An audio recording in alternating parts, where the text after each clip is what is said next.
오늘 새벽에 주시는 말씀을 받겠는데요. 오늘도 한 절 말씀만 받겠습니다.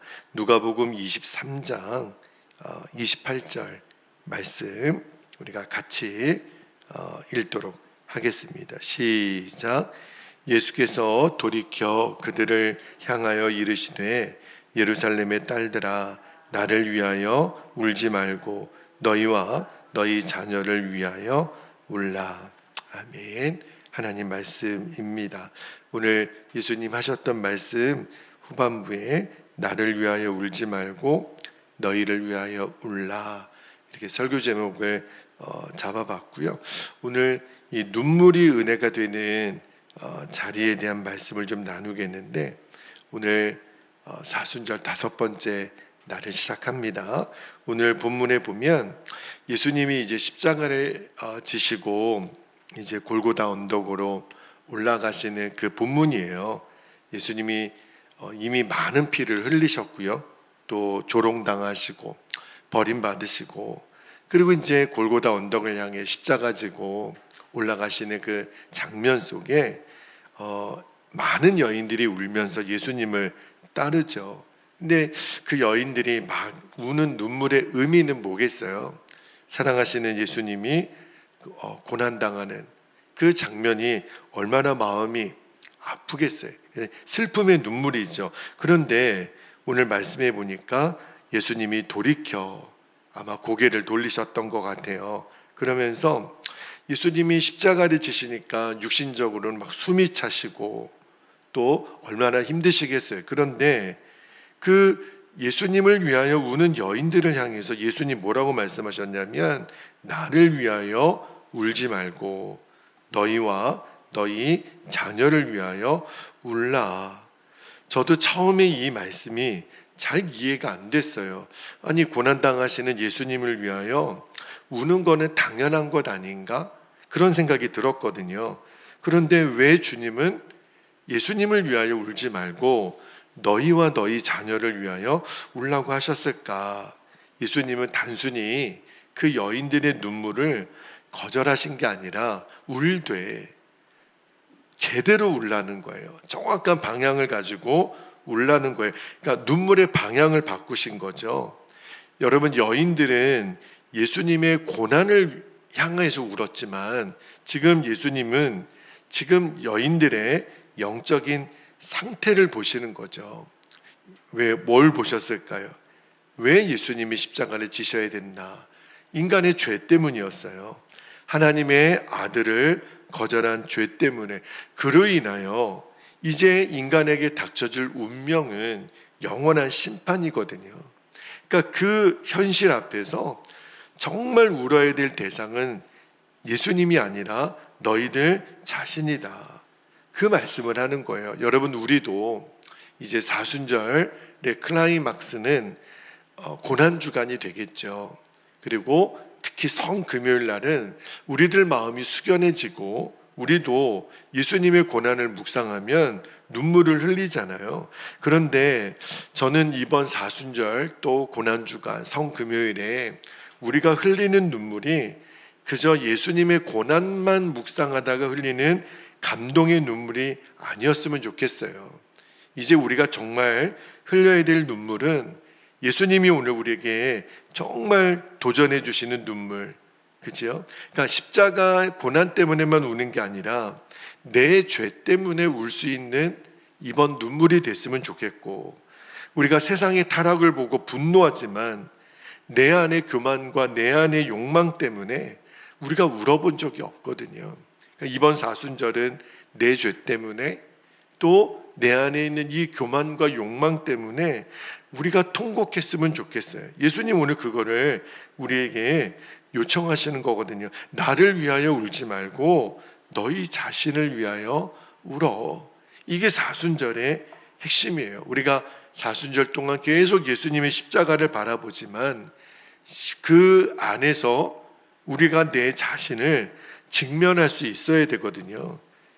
오늘 묵상 주제가 통곡이라고 되어 있기 때문에 오늘 통곡에 대하여 또 눈물에 대하여 말씀을 드리지만, 여러분, 통곡이나 눈물은요 패배의 상징이 아니에요. 예수님이 울라 그래서 그냥 패배자의 눈물 그런 의미가 아니에요. 사실은 예수님이 왜 울라고 하셨냐면 그 눈물의 자리에서 하나님의 은혜가 시작이 되니까. 사람은요, 눈물이 우리에게는 있지만 좀처럼 사람은 울지 않습니다. 특히 책임이 있는 자리에 있는 사람은 더더욱 그래요. 부모가 그렇고 어떤 교회에는 목회자가 그렇고 또 회사에는 사장이 그렇고. 왜냐하면 책임을 져야 되는 존재는 스스로 강해야 된다고 생각하거든요. 또 무너지면 안 된다고 생각하거든요. 근데 여러분, 진짜 위험한 사람은 어떤 사람이냐면 울지 않는 사람이에요. 두려워하지 않는 거죠. 근데 오늘 본문의 여인들이 울었는데 예수님은 너희들의 눈물의 방향이 잘못됐다는 거예요. 그저 연민의 눈물이나 그런 어떤 불쌍함의 눈물이 아니라 너희들의 눈물이 회개의 눈물로 바꾸기를 원하셨던 거예요. 여러분, 눈물은 두 종류가 있죠. 어떤 상황 때문에 속상하고 억울하고 아프고 힘들어서 우는 눈물이 있지만 또 하나의 중요한 눈물은 죄 때문에 우는 눈물이라는 거예요. 상황의 눈물은요, 시간이 지나면 멈춰요. 마르게 돼 있어요. 힘든 일이 지나가고 아픈 일이 지나가면 그 눈물은 마르죠. 그러나 이 죄의 눈물, 죄 때문에 통곡하는 눈물은요, 사람을 바꿉니다. 우리가 아는 것처럼 예수님의 수제자 베드로가 예수님을 3번 부인했었죠. 근데 예수님이 베드로가 부인하기 전에 뭐라고 말씀하셨냐면 새벽닭 울기 전에 너가 나를 3번 부인하리라. 정말 3번째 부인하고 나서 새벽닭이 울죠. 그때 여러분, 그 닭 울음소리를 듣고 베드로가 통곡합니다. 예수님 말씀대로 그대로 되어져요. 그런데 저는 그 베드로의 눈물을 저는 그냥 흘려 읽지가 않더라고요. 그 베드로의 눈물 때문에 저는 나중에 베드로가 예수님 만났을 때 저는 변화되었던 그 베드로 편에서는 그런 어떤 마음의 준비가 되었을 것 같아요. 눈물 없었던 베드로는 교만한 제자였지만 통곡한 베드로는 나중에 정말 예수님 말씀대로 교회의 반석이 되죠. 통곡은요, 눈물은 무너짐이 아니라 은혜의 시작이에요. 오늘 그 유목사님의 묵상 동행일기를 보면 세월호 선장에 대한 이야기가 나오잖아요. 말씀을 묵상하다가 여러분, 우리들도 이런 선장들의 자리에 있죠. 우리가 부모로서 또 교회에서는 목회자가 그렇죠. 어떤 공동체의 리더들, 어떤 선장의 위치에 있는 그런 사람들이 있어요. 그런데 여러분, 저도 그 묵상을 읽다가 맞다. 선장은 왕이 되어서는 안 됩니다. 사실은 선장이라고 하는 존재, 어떤 책임감을 갖고 있는 리더의 존재는요, 사실은 끝까지 배에 남아 있어야 되는 사람이에요. 죽음을 각오하는 자리죠. 그래서 세월호 사건 당시에 혼자 살겠다고 배를 버리고 도망간 그 세월호 선장이 그 비난을 받는 거잖아요. 사실은 배가 침몰하는 가운데 선장은 마지막 그 자리에 있었어야 되는 거죠. 그런데 저는 유 목사님이 그 고민을 하면서 그런 본인의 그 마음의 두려움에 대한 이야기를 하셨어요. 우리도 리더인데 선장인데 준비되지 않은 채 그 자리에 있는 것은 아닌가. 나도 그런 상황이 되면 얼마든지 도망갈 수 있는 사람은 아닌가. 나는 잘하고 있는가. 잘 감당하고 있는가. 내가 지금 무너지고 있는 것은 아닌가. 이런 질문을 들을 때 아마 우리 유 목사님도 마음에 눌림이 있으셨던 것 같아요. 그런 어떤 답답함. 그런데 그때 우리는 둘 중에 하나를 선택하지 않겠습니까? 책임을 내려놓고 도망가거나 또는 끝까지 그냥 강한 척하고 감정을 눌러버리는 이 두 가지 중에 하나를 선택하겠지만 예수님은 오늘 그것도 아니고 이것도 아닌 3번째 길을 제시하기를 너 자신을 위하여 울라는 거예요. 예수님이 하신 말씀이 그는 이런 마음이 들더라고요. 내 힘으로 감당하려고 했던 이 교만들, 주님보다 그 자리에 연연하고 그 역할에 목맸던 내 자신, 기도 없이 버텨왔던 시간들, 겉은 목회자요, 부모지만, 리더지만 속은 두려움으로 가득 차 있는 내 자신을 위하여 주님은 제게 말씀하시는 것 같아요. 울라. 그런 너를 위하여 울어봐라. 왜냐하면 그 눈물 때문에 주님을 다시 붙들 수 있으니까. 그리고 오늘 말씀을 묵상하다가 또 하나 생각이 났던 거는 너 자신과 너의 자녀를 위하여 울라고 그러셨잖아요. 여러분, 왜 자녀까지 주님은 말씀하셨을까? 사실은 굉장히 두려운 말씀이에요. 이 죄는 내 자신에게만 끝나지 않기 때문에 여러분, 우리 신앙의 태만이나 내 기도의 부족이나 내 타협은요, 내 다음 세대까지 영향을 미칩니다. 우리 자녀들에게까지 그 영향이 가요. 그러므로 저는 사순절이 개인의 경건을 위한 굉장히 중요한 시간이기도 하지만 또 하나는 다음 세대를 위하여 이번 사순절 기간 동안 우리가 우는 시간이었으면 좋겠어요. 우리가 다 자녀들이 있잖아요. 우리 자녀들이 신앙생활을 잘하든 그렇지 않든 주님이 오늘 부모된 우리에게 물으세요. 너희 자녀를 위한 눈물이 있느냐? 너희 자녀를 위한 통곡이 있느냐? 여러분, 우리 자녀들이 뭘 보고 자라겠어요? 우리는 자녀들 앞에서 나는 정말 십자가의 사람으로 살고 있는가? 아니면 엄마 아빠가 교회 다니는데 엄마 아빠가 예수님 믿는데 세상과 타협한 채 어떤 종교적인 언어만 아이들에게 남겨두고 있는 것은 아닌가? 여러분, 눈물 없는 부모 밑에서는 눈물 없는 자녀가 되고 맙니다. 그대로 닮아가는 거죠. 오늘 새벽에 주님이 우리에게 요청하세요. 너희 자신을 위해 울고 또 하나 자녀를 위하여 울라. 여러분, 십자가는 실패가 아니잖아요. 십자가는 고난으로만 끝나지 않아요. 반드시 부활로 이어집니다. 마찬가지로 눈물도 그대로 끝나지 않아요. 주님이 왜 울라고 하셨겠어요? 그냥 세상 사람들은 우는 우리 보고 아이고 저 예수장이들은 그냥 울기만 해. 힘없는 사람들, 바보 같은 사람들. 그렇지 않죠. 그 눈물의 자리가 은혜의 자리예요. 은혜의 문을 여는 자리예요.